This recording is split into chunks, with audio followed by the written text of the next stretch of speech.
Awesome. Hey everybody, I'm really excited today here at IAGLR, the International Association of Great Lakes Researchers, and we're here today to talk about my poster.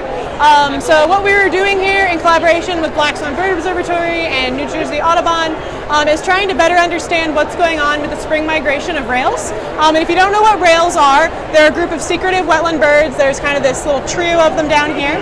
So we're dealing with the king rail, which is a state endangered species in Ohio, and then Virginia rail and sora, which are migratory water birds, and they are actually game species in the state of Ohio. So we've kind of got both ends of the spectrum. So this is mostly a descriptive poster, kind of looking at the natural history of these birds. They're very poorly understood across their range, but especially during migration.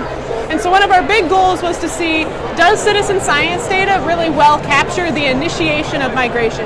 So when we're talking about wetland management, we want to make sure that the timing of that management is appropriate to when the birds are actually arriving. And so if citizen scientists are missing the start of migration, and then we base our management off of that, we might not meet these birds' needs. So what we did was we took advantage of several different data sets.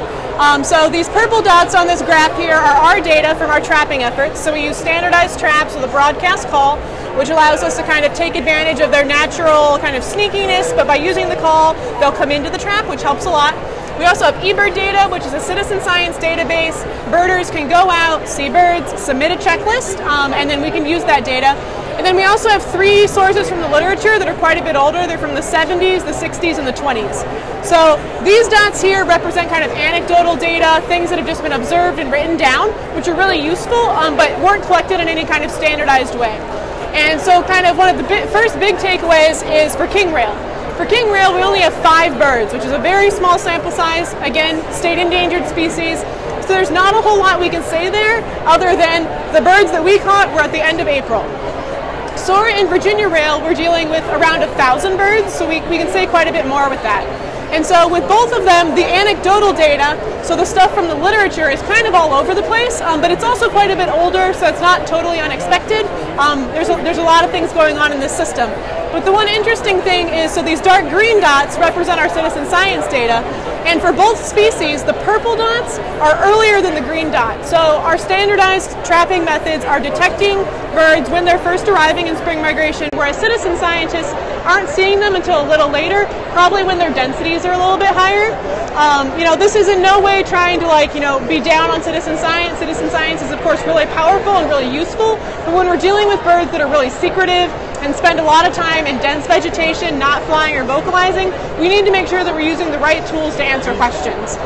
So this is very descriptive, just kind of looking at when they migrate, and then because we have this information, now we can start asking experimental questions about how do we manage for those wetlands, what time are they needed, what do they like versus other species of birds.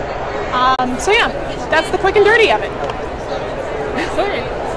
So can you tell us what are the different species of rails that we have here in the U.S.? Yeah. So there's, depending on how you define rail, I'm going to define it broadly as everything in the family Rallidae. We have a pretty wide variety of species. The one that people are most likely to have seen is an American coot, which is technically a rail. We also have gallinules, common and purple gallinules. We have king rails, soras, and Virginias, which are covered in this study. There's also yellow and black rails, which are smaller and even more secretive.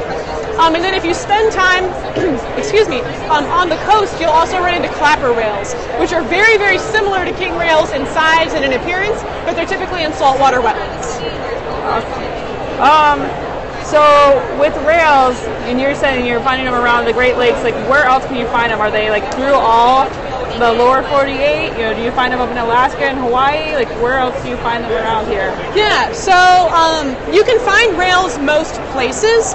There are rails all across the lower 48. There are different kinds of rails in Hawaii, and there's a chance that rails occasionally make it up into Alaska, but the Arctic kind of areas are one of the few places on Earth that we don't have a lot of rails. But sora and Virginia rail are very widely distributed across the continent.